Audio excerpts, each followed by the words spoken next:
Hello, everybody. Welcome to the 10th episode of our VMware Runs on VMware podcast series about digital transformation, where we speak with VMware IT thought leaders who share insights on how we achieve digital transformation at VMware. I'm Sarita Kar, Director at VMware IT and your host for this series. In the first few episodes, we talked about the organizational impact, the foundational decisions, and the SaaS mindset that is so essential for digital transformation. In the last episode, we went into the details of how VMware handles disaster recovery scenarios. Today, we are going to talk about how VMware IT monitors all its applications in the multi cloud. And for this topic, I'm thrilled to have the Director of Observability Services, Raghavendra Joyce, and Senior Manager of Observability and Tools, Ravi Shankar Rao. So, welcome, Joyce and Ravi. Hey, Sarita, thank you. I'm glad that we're here. We are excited to talk to you about this subject. Thanks, Sarita, for including us part of the podcast series. Good to see and hear you. And thank you for coming. And I'm excited to start. So, let's dive into the conversation straight away. So previously we have spoken about the building of the multi-cloud, and when it comes to maintaining it, or rather, running the day two operations, monitoring all these applications is critical. So Joyce, what is our monitoring strategy at VMware in the light of our SaaS transformation journey? Or maybe I should rephrase it to our observability strategy. I know you like observability more than monitoring, right? There you And go. why has the IT industry been so bullish about observability in the modern era? Oh, well, Sarita, too many questions, huh? Let me I know. say, let me say, we need multiple podcasts to cover this subject in detail. But I know we are constrained, so let me be as brief as I can.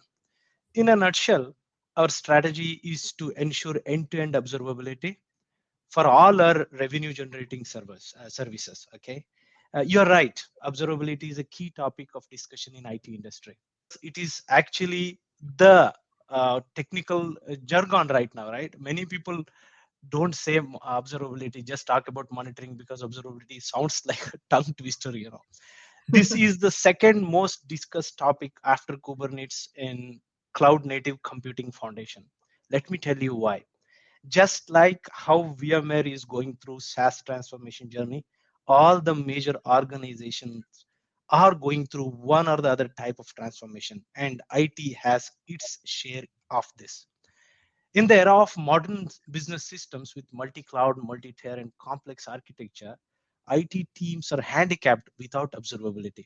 Plain monitoring was okay when critical business systems were hosted on data centers with monolithic or relatively simple architecture. The newer systems are containerized with microservices architecture hosted on hybrid or multi-cloud environment, which requires end-to-end observability. The main focus of observability is to understand the health of the system as a whole, not merely individual parts of it. This also means that observability can't just be achieved by external monitoring tools. It requires instrumenting our systems to externalize their state with which we can infer system behavior. That's in a brief what I can talk about observability. Wow, great. Thank you, Joyce. I didn't know that. But as an operations lead, I do understand the importance of monitoring, and I completely agree that we need to understand the health of the system as a whole. I've been in way too many production incident calls where there are no errors on systems in silos, but end-to-end transaction always has a problem, and we really don't know where to start. But I still don't completely understand how observability is different from monitoring. So, Ravi, can you explain further? Frankly, I love that question. I love it just when this pops up. Everybody seems to have this confusion between monitoring and observability. So monitoring is more of a reactive stance. It's more of a failure-centric activity, while observability is more of a behavior analysis, regardless of the incident or impact. monitoring will tell you whether a particular system or service is working as expected or not. So it's difficult to catch anomalies with monitoring, whereas with observability you can. Uh, Let me put it in more simple terms. Monitoring will tell you something is wrong, while observability will tell you what is wrong and why. Simply put, observability kind of encompasses monitoring as a whole. It is more about the ability to observe the systems as a whole at any given point in time. The intent is to have a kind of an accurate state of the service or application in real time, irrespective of whether it is in healthy state or unhealthy state. Well, let me make it further more simple to you, Sarita. I'll give you an analogy. Let's say a thermometer to check body temperature of a patient is just a plain monitoring, whereas you have ECG, continuous report running, and patient himself telling to the doctor, "Hey, I'm not feeling good." That is observability. Tell me, which method is more informative to the doctor? I get it. It's way more information and from the source itself, right? Great Yeah, analogy. Great analogy. Thank you. Thanks, Joyce, and thank you, Ravi. And I'm feeling good already, knowing that our systems are now under observability. So, Ravi, now that we understand the importance of observability in our SaaS transformation journey, how did we go about executing our strategy? To be honest, it wasn't easy, but most things in IT are not easy. So first, I think we need to understand that observability can't be achieved just by using external monitoring tools. It requires us to instrument the systems from within and to externalize their state. Uh, but to be able to achieve this, frankly, we need a fundamental mindset change. First, we need to be able to shift up from the traditional infrastructure or application centric monitoring to be focused more towards the business centric or business impact, if you will, monitoring. Second, we should have this end to end traceability of all systems for all the key, if not all, business flow transactions. And lastly, we should have developed within the company a culture of observability that is front and center, starting right from the architecture design phase. And it should not be an afterthought. If you look at the pillars of observability, apart from logs and metrics, traceability is one of them. And we were missing the traceability within our systems, and that needed to be not just included, but also inculcated into our coding standards and our thought process. So this kind of helped us introduce this concept of observability driven development. The bottom line, it's all about collaboration. No one team or function owns the responsibility of observability. Every component within the business stack must emit what we kind of call current state metrics. And it's a very evolving journey, and we're still not there. And that's pretty much a mindset shift, right? We are talking about here, and it's going to change the absolutely. way Mm. we look at development also. Yeah, totally agree on that. And Joyce, how did VMware Solutions play a role in executing this observability strategy? Sarita, we can't stress enough about the necessity of having the right set of tools and technology. First, we need to understand that there is no single solution that fits all, and hence we must approach observability on a case to case basis. Each service and its dependencies must be instrumented to achieve true end to end observability. A key factor in enabling observability is the ability to identify or map out dependencies. We have VMware area operations for networks that performs a flow based auto discovery. That's the first step. To start with, we have area operations for logs, for event logs. That gives us an immutable time-stamped records of discrete events that happens over time, right? So that covers the logs part. Next, we have to have metrics. The key aspect here is to consider the metrics that really matters to the business. For example, a metrics dashboard on a streaming analytics platform like Tanzu Observability by Wavefront, again, our solution, right? So all this will tie up, with the supported services to integrate them into area operations or applications via traces. Once we have the key metrics and event logs flowing in, we start building out the visualization. I feel mapping out the dependencies is crucial, but also prone to error. So I'm so glad that we're able to do it using VMware area operations for networks. So, Ravi, what challenges did you face while putting observability in the multi cloud? It's a loaded question, Sarita. Frankly, as of now, we are in a kind of a unique juncture. We have workloads running on both private and public clouds, as well as in the traditional data centers, the on-prem. And irrespective of the platform that they're deployed in or running, they need to be still observed holistically. And apart from that, there are situations where these services are in the process of being migrated from on-prem to the cloud, and we still need to be able to observe these while in flight. Some of the key challenges are related also to the legacy systems, where the vendor support may be void if any customization or any sort of modifications are made to the system. It could be as simple as installing an agent or a probe, modifying small configuration, using older versions of unsupported technology. Any of these things could void the support. So this is a major, actually, a challenge with some of the legacy systems. Now, today, apart from the multi-cloud complexity, we also have microservice-based applications that are containerized. If your head is still not spinning, we still need to be able to observe all these, and it's definitely not a trivial exercise just because of their ephemeral state. And of course, there are more challenges in the form of infosec regulations, operating systems being locked down, and some hardware-based network devices where we cannot really install anything, but still need to be observed as since they are part of the stack. Observability in itself is kind of a relatively new concept. So we continue to brainstorm, ideate, and work with various teams to figure out what the optimal approach in this journey would be. And I have seen firsthand all these challenges that you spoke about. And I'm sure they're the same, for any IT organization. But I'm glad that we are getting there in our journey towards observability. So, Absolutely. Joyce, getting into the nitty gritty now, what are Mhm. the factors that you take into consideration when you decide on which tool or set of tools to use for monitoring or observability? Mm. Well, how can I give a brief response to this? Let me try.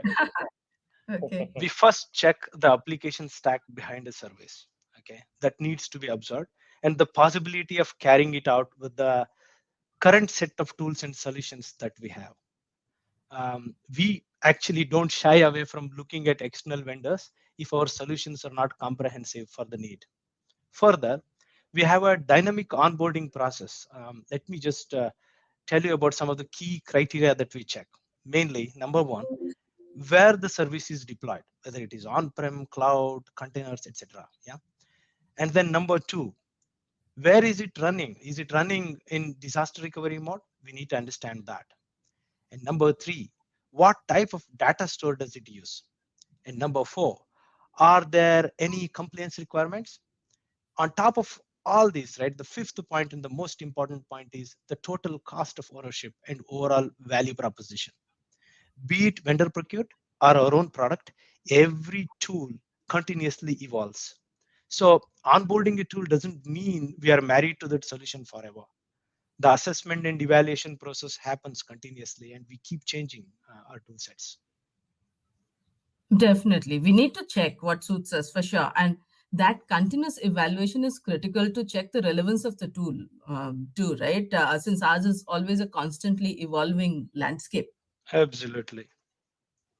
So, Ravi, what are your recommendations on the best practices for observability on the multi cloud? Well, apart from what Joyce mentioned, that we should not be married to a specific solution forever, there are a few others.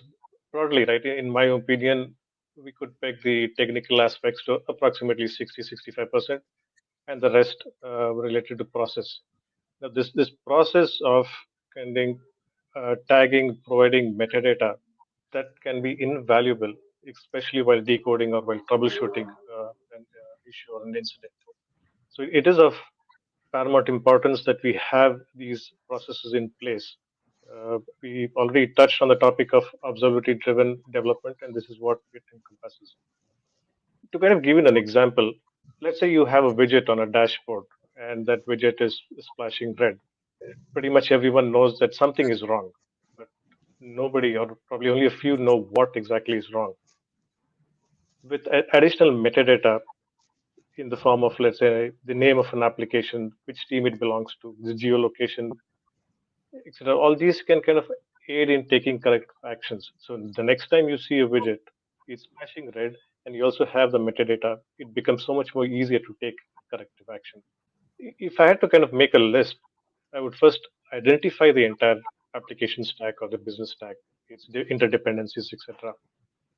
Next, I would include or inject metadata that we spoke about at each touch point within the entire business flow. I think this is the critical piece. And finally, we need to decide at what level observability is needed. Is it just at the functional level or the system level? Is it at a transactional level or the complete end to end?